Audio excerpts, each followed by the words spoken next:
Finally বন্ধুসকল আজি দিনটোতে অসম চৰকাৰ ফালৰ পৰা চৰকাৰী ঘৰৰ ওপৰত কেইটামান ভাল খবৰ আহি পৰিছে।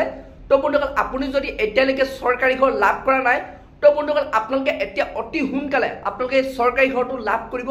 তো বৰ্তমান তাৰ ওপৰত যোনটো নেকি মুখ্যমন্ত্ৰী ডাঙৰীয়াই ঘোষণা কৰিছে যে বৰ্তমান আপোনালোকে চৰকাৰী ঘৰৰ কাৰণে আপোনালোকে আবেদন কৰিব পাৰিব।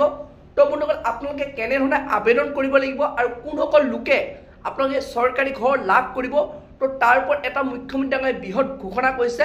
তো আপোনালোকক মই সবিশেষ জনাম যোনটো নেকি ভিডিঅ' ক্লিপ যোনটো নেকি মুখ্যমন্ত্ৰী ডাঙৰীয়াই ঘোষণা কৰিছে। আৰু লগতে বন্ধুসকল বৰ্তমান যিসকল লোকৰ চৰকাৰী ঘৰৰ লিষ্টত নাম আহিলে তো সেইসকল লোকে আপোনালোকে কেতিয়া টকাটো লাভ কৰিব আৰু যিসকলে আপোনালোকে আবেদন কৰিব তো সেইসকলে কেনেধৰণে আবেদন কৰিব লাগিব তো তাৰ ওপৰত যোনটো নেকি মুখ্যমন্ত্ৰী ডাঙৰীয়াই ঘোষণা কৰিছে আপোনালোকক মই সবিশেষ জনাম এই ভিডিঅ'টোতে। তো বন্ধুসকল আপোনালোকে ভিডিঅ'টো সেইকাৰণে একেবাৰে স্কিপ নকৰাকৈ আপোনালোকে চাই থাকিব।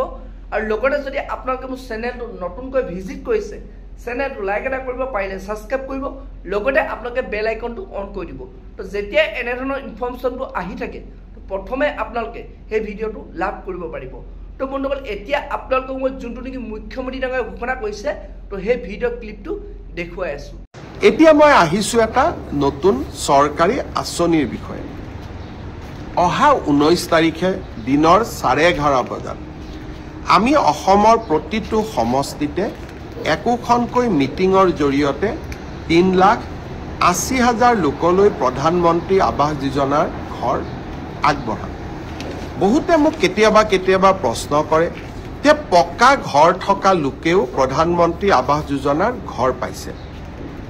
19 তাৰিখে যিসকল লোকে আমাৰ পৰা অনুমোদন পত্ৰ ল'ব আহিব বা চৰকাৰৰ পৰা চেক পাব তাৰ ভিতৰত যদি আপোনালোকে ভাবে যে কোনোবাই পাব নলগা লোকে এই ঘৰ পাইছে বা আমাৰ পঞ্চায়ত গ্ৰামোন্নয়ন বিভাগৰ লোকসকলে টকা পইচা সংগ্ৰহ কৰি নাপাবলগীয়া লোকক ঘৰ দিছে যদিও মই বিশ্বাস কৰা নাই, আপোনালোকক অভিযোগ দিবৰ কাৰণেও আমি এটা ইমেইল নম্বৰ দিম যাতে কোনোবা পকা ঘৰ থকা লোকেও যদি আৰু এবাৰ ঘৰ লৈছে আপোনালোকে অভিযোগ দিব পাৰিব আৰু অভিযোগ আমি পৰীক্ষা কৰিম।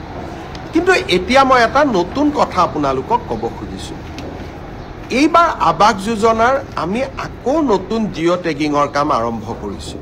জিঅ' টেগিং মানে আপোনাৰ ঘৰখনৰ ফটো লৈ আমি তাক আপলোড কৰিম আৰু যদি ঘৰ পোৱাৰ যোগ্য অহাবাৰ ঘৰ পোৱাৰ তালিকাত আপোনালোকৰ নাম আমি সন্নিৱিষ্ট কৰিম।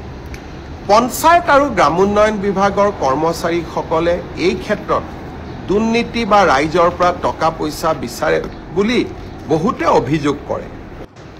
সঁচা মিছা মই নাজানো।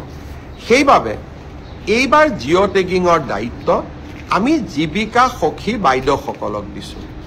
জীৱিকা সখী বাইদেউসকলে জিঅ' টেগিং কৰিব। গাঁও সভাত এই আঁচনিখনৰ বিষয়ে আলোচনা হ'ব, হিতাধিকাৰীসকলৰ নাম পৰীক্ষা হ'ব, পুনৰ ব্লক পৰ্যায়ত ইয়াক পুনৰ বিবেচনা কৰা হ'ব আৰু শেষত জিলা পৰ্যায়ত ইয়াক অনুমোদন দিয়াৰ পিছতহে জিঅ' টেগিঙক আমি ফাইনেল কৰিম। সেইকাৰণে আপোনালোকে সকলোৱে জিঅ' টেগিঙত অংশগ্ৰহণ কৰক আৰু জীৱিকা সখী বাইদেউসকলক সহায় কৰক। এইবাৰ আমি আৰু এটা নিয়ম ৰাখিছোঁ। কোনোবাই যদি ভাবে জীৱিকা সখী বাইদেউগৰাকীয়ে মোৰ ঘৰটো জিঅ' টেগিং নকৰিলে আমি সেলফ জিঅ' টেগিঙো কৰিব পাৰোঁ।